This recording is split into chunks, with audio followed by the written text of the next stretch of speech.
ఆరోగ్యానికి ఎంతో మంచిదైన బీట్రూట్ తాలింపండి. ఇందులో చాలా పోషక పదార్థాలు ఉంటాయి.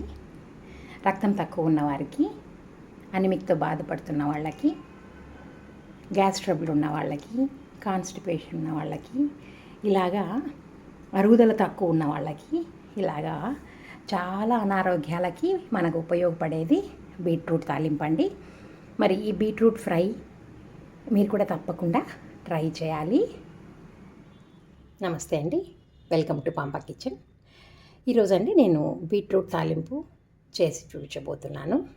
ఈ విధంగా నేను ఒక 1/2 కేజీ బీట్రూట్ తీసుకొని ఇట్లాగా సన్నగా కట్ చేసుకొని పెట్టుకోవాలి.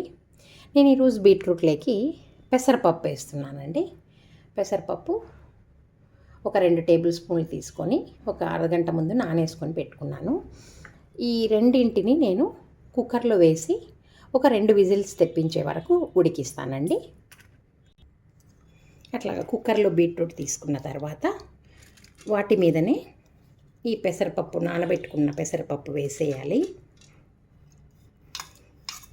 పెసరపప్పు అంతా వేసేసిన తర్వాత ఈ గ్లాస్తో, ఇంత చిన్న గ్లాస్ అండి, మనం టీ తాగుతాం కదా, ఆ గ్లాస్తో నీళ్ళు వేసి ఒక 2 విజిల్స్ మనం తెప్పించుకోవాలి. ఇలాగా కుక్కరు మనం స్టవ్ ఆన్ చేసుకునేసి కుక్కర్ పెట్టి కొంచెం అంటే కొంచెం ఉప్పు అండి, ఎందుకంటే బీట్రూట్లో కొంచెం ఉప్పుగానే ఉంటుంది. కొంచెం ఉప్పు ఇప్పుడు వేసుకుందాం, తక్కువైతే మళ్ళీ తర్వాత అప్పుడు వేసుకోవచ్చు. ఇట్లాగ పెట్టేసి మనము ఒక 2 విజిల్స్ అయితే తెప్పిద్దాము. మరి బీట్రూట్ ఉడికిపోతుందండి. అంతలోపు మనం దీన్ని వేయించుకోవడానికి ఏమేమి కావాలో ఒకసారి చూస్తాము. ఎర్రగడ్డ, 1/2 కేజీ బీట్రూట్ కాబట్టి నేను ఒక 2 బాగా ఇంత మీడియం సైజ్ ఆనియన్స్ తీసుకున్నాను. నేను ఈరోజు ఓన్లీ పచ్చిమిర్చి, పచ్చి కొబ్బరి వేసి చేయాలనుకుంటున్నానండి. కాబట్టి మనకి 1/2 కేజీ బీట్రూట్కి ఒక 7 నుంచి 8 వరకు పచ్చిమిరపకాయలు తీసుకోవాలి. ఇవి తెల్లగడ్డలు. మరి తెల్లగడ్డలు ఒక చిన్న తెల్లగడ్డ తీసుకుంటే సరిపోతుంది. ఇంకా ఉద్దిపప్పు, శనగపప్పు, కరివేపాకు, తిరువాతకి ఎండుమిరపకాయలు, ఇవి మనకు కావాల్సినవి. ఇంకా ఆవాలు, జీలకర్ర, పసుపు మామూలుగా మనం వేస్తాం కదా తిరగమాతకి. మరి ఎట్లా తిరువాత వేసుకోవాలనేది చూద్దామండి. మనకి బీట్రూట్ కూడా అండి, పెసరపప్పు కానీ బీట్రూట్ కానీ చూడండి ఒకసారి బాగా ఉడికిపోయింది. బాగా అట్లా అంటే కట్ అవుతుంది. ఇప్పుడు మరి మనము వీటిని తిరువాత వేసుకుందాము అండి. ఇట్లాగా మనం ఒక కడాయి పెట్టుకొనేసి, మనకి బీట్రూట్కి ఎక్కువ ఆయిల్ పడదండి. నేను ఒక 2 స్పూన్లు వేసుకున్నాను. బీట్రూట్ ఎక్కువ ఆయిల్ అంతా పీల్చుకోదు. నూనె అయితే బాగా కాగిపోయింది. ఇప్పుడు నేను ఇందులో ఆవాలు వేసుకోవాలి. ఒక 1/2 స్పూన్ ఆవాలు, ఒక 1/2 స్పూన్ అంతా జీలకర్ర.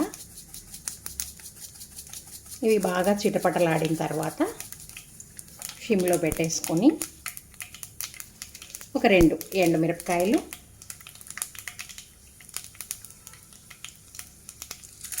శనగపప్పు, ఉద్దిపప్పు ఇంకా హైలో పెట్టేద్దాము.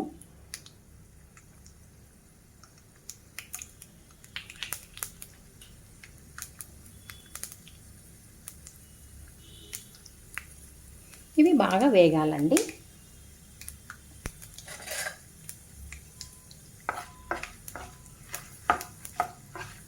ఇవి ఇంకా మంచి రంగు వస్తున్నాయి అనగానే మనం తీసుకున్న పచ్చిమిరపకాయలు,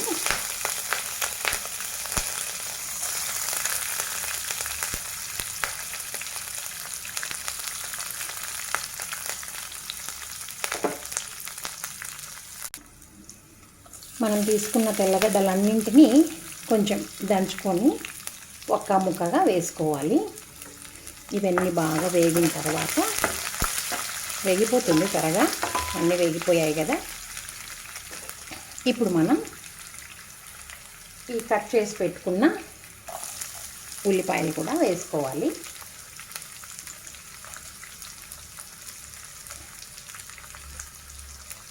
మనం బీట్రూట్లోకి కొంచెమే ఉప్పు వేసాము. ఇప్పుడు మరి కొంచెం వేస్తున్నాను. ఇంకా ఇప్పుడు మనం పసుపు కూడా వేసుకోవాలి.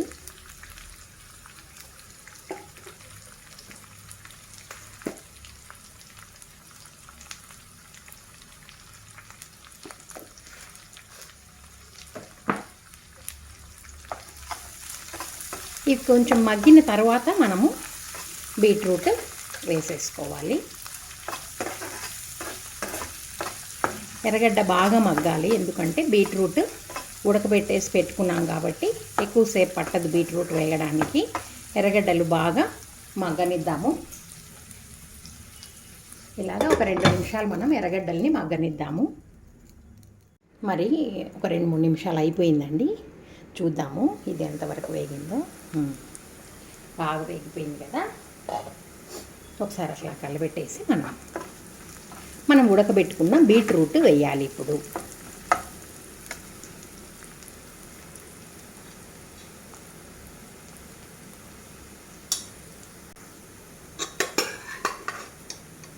ఇట్లాగా మనం ఉడకబెట్టుకున్న బీట్రూట్ అంతటిని వేసేస్తామండి.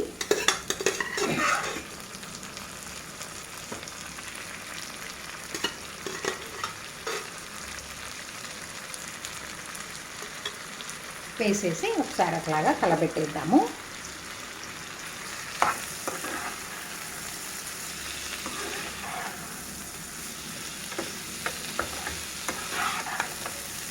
మనం బీట్రూట్ ఉడకబెట్టుకున్నాం కాబట్టి మనకి ఎక్కువసేపు అంతా వేగే పని ఉండదు. ఈ ఎర్రగడ్డ తెల్లగడ్డ ఫ్లేవర్ అంతా బీట్రూట్కి పట్టే వరకు మనం సిమ్లో కాసేపు అట్లాగా ఒక 5 నిమిషాలు పెట్టేసుకున్నామంటే అయిపోతుందండి. మరి చూద్దాము. ఇప్పుడు నేను దీన్ని మూత పెట్టేస్తున్నాను. మూత పెట్టిన తర్వాత ఉప్పు కారము ఇవన్నీ సరిపోయాలో లేదో చూద్దామండి.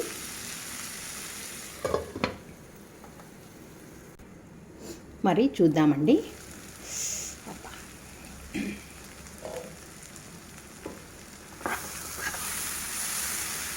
బాగా మంచి వాసన వస్తుంది. ఈ టైంలో మనం ఏం చేయాలంటే మనం తీసి పెట్టుకున్న ఈ టైంలో మనం కరివేపాకు వేసినామంటే కరివేపాకు ఫ్లేవర్ చాలా బాగుంటుంది. అట్లా తుంచేసుకొని మనం చూపించిన పచ్చి కొబ్బరి ఉంది కదా, ఇది ఆ పచ్చి కొబ్బరి అంతా వేసేసి ఇంకొకసారి అట్లాగా కలబెట్టేద్దాము.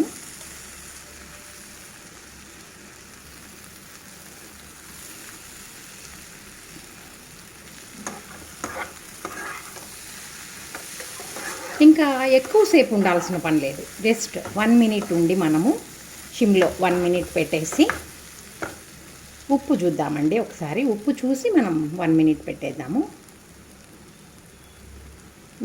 ఇంకా కొంచెం ఉప్పు పడాల్సి వస్తుంది.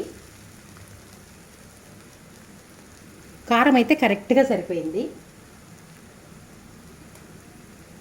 మనం ఎంత కారం తింటాము అనే దాన్ని బట్టి మనం పచ్చిమిరపకాయలు ఎక్కువ తక్కువ చూసుకొని, ఆ పచ్చిమిరపకాయలు కారం లేకుండా అనే దాన్ని బట్టి చూసుకొని అందాజుగా వేసుకోవచ్చు.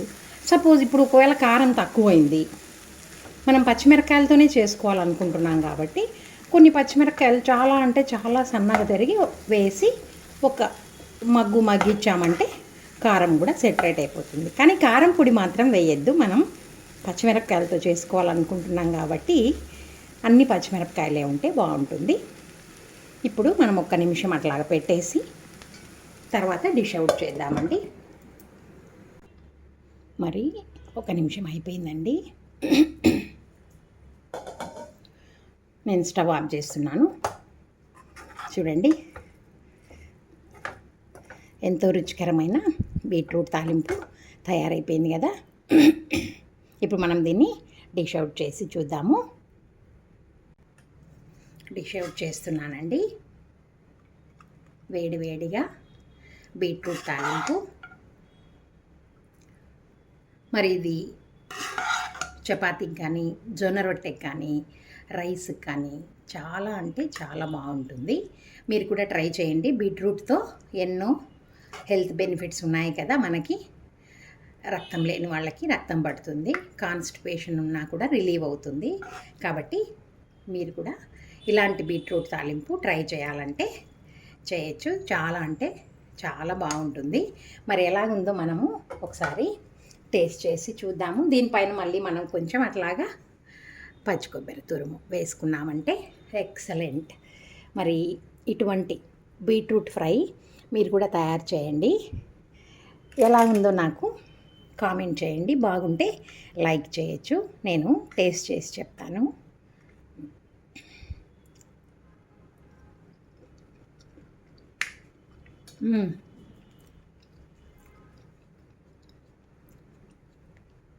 ఎక్సలెంట్ అండి.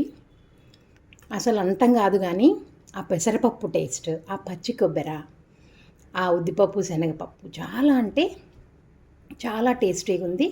మనము కూర ఎక్కువ అన్నము చపాతి తక్కువ అంటుంటారు కదా, అలాంటి కాంబినేషన్స్కి బీట్రూట్ తాలింపు అయితే చాలా చక్కగా ఉంటుంది. మరి మీరు కూడా ఇలాంటి బీట్రూట్ తాలింపు ప్రయత్నించండి. ఆరోగ్యానికి మంచిది. బాగుంటే లైక్ చేయండి. మన ఛానల్ ఇంకా ఎవరైనా సబ్స్క్రైబ్ చేసుకోకపోతే సబ్స్క్రైబ్ చేసుకోండి. Thank you. Take good care.